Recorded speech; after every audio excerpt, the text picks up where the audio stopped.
Bismillahirrahmanirrahim. Alhamdulillah, salatu wassalamu ala Rasulillah. Faedah keikhlasan yang berikutnya yang keenam, yaitu ikhlas memperbanyak pahala seseorang. Yaitu semakin tinggi ikhlas seseorang, maka pahala seseorang semakin besar. Dan di antara cara dia semakin ikhlas adalah dengan semakin menyembunyikan amalannya.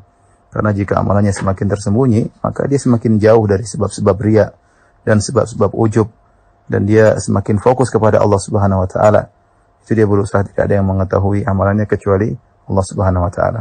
Di antara dalil akan hal ini banyak sekali antara dalam Al-Qur'an surat Al-Baqarah 271 kata Allah Subhanahu wa Ta'ala in tubudus shadaqati fa ni'mahi. Kalau kalian menampakkan sedekah kalian maka itu baik, itu sangat baik. Tetapi kata Allah wa in tukhfuha wa tu'tuha al-fuqara fa huwa khairul lakum. Tapi kalau kalian sembunyikan dan kalian berikan kepada fakir miskin, itu tidak kalian tampakkan ke hadapan banyak orang, fa huwa khairul lakum, maka itu lebih baik bagi kalian. Wa yukaffiru ankum min sayyi'atikum, dan Allah akan menghapuskan dosa-dosa kalian. Wallahu bima ta'maluna khabir, kata Allah, Allah tahu apa yang kalian lakukan. Itu sedekah yang kalian tampakkan, Allah tahu. Demikian juga sedekah yang kalian sembunyikan, Allah juga tahu ya. Dan yang sedekah yang disembunyikan itu pahalanya lebih besar. Demikian juga kata Nabi SAW, sadaqatus sir tudfi'u ghadabar Rabb. Bahwasanya sedekah yang dilakukan secara diam-diam akan meredamkan kemurkaan Allah Subhanahu wa Ta'ala. Dan kita sudah sebutkan pada faedah yang sebelumnya, yaitu di antara orang yang dinaungi oleh Allah Subhanahu wa Ta'ala itu orang yang bersedekah dengan tangan kanannya kemudian disembunyikan sehingga yang tangan kirinya pun tidak mengetahui apa yang dia sedekahkan. Di antara dalil atau nas tentang akan hal ini, hadis Nabi sallallahu alaihi wasallam yang disahihkan oleh Syekh Albani rahimahullah taala, Nabi sallallahu alaihi wasallam bersabda, "Salatul rajuli tatawuan haitsu la yarahun nas ta'dilu salatahu ala ayunin nas 25." Salat sunnah seseorang yang dia lakukan tidak dilihat oleh orang lain, maka ini pahalanya 25 kali lipat dari salat sunnah yang dia kerjakan kalau dilihat oleh orang lain. Dalam lafal yang lain Rasulullah SAW mengatakan, "Tatawwu ar-rajuli fi baitihi yazidu ala tatawwu'ihi 'inda an-nas ka fadli salati ar-rajuli fi jama'atin ala salatihi wahdahu."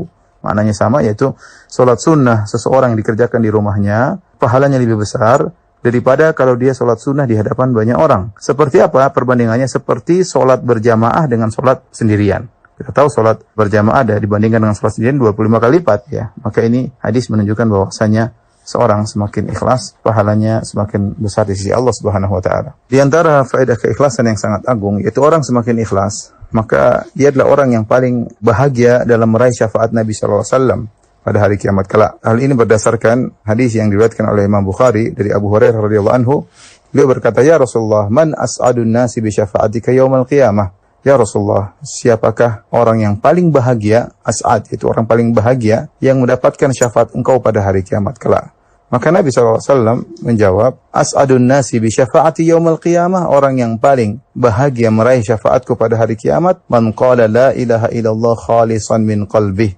Itu seorang yang mengucapkan la ilaha illallah dan dia ikhlas, itu khalisan min qalbihi, tulus dari hatinya. Maka jelas pada hadis ini Nabi mengatakan bahwasanya orang yang paling berhak memperoleh syafaat Nabi pada hari kiamat adalah yang paling tinggi tauhidnya dan yang paling tinggi keikhlasannya. Perhatikan di sini Abu Hurairah bertanya, "Man as'adun nas?" yaitu siapa yang paling bahagia. Yaitu ada kata isim tafdhil, yaitu siapa yang paling bahagia. Dan Nabi juga menjawab sama, "As'adun nasi," yang paling bahagia mendapatkan syafaatku. Ini menunjukkan bahwasanya orang-orang yang meraih syafaat Nabi SAW bertingkat-tingkat. Semua orang yang ikhlas, maka dia akan meraih syafaat Nabi SAW. Tetapi semakin ikhlas seseorang, maka dia akan meraih bagian yang paling besar dari syafaat Nabi SAW. Oke, dalam hadis kata Nabi SAW, "Likulli nabiyyin da'watun mustajabah." Setiap Nabi memiliki doa yang terkabulkan.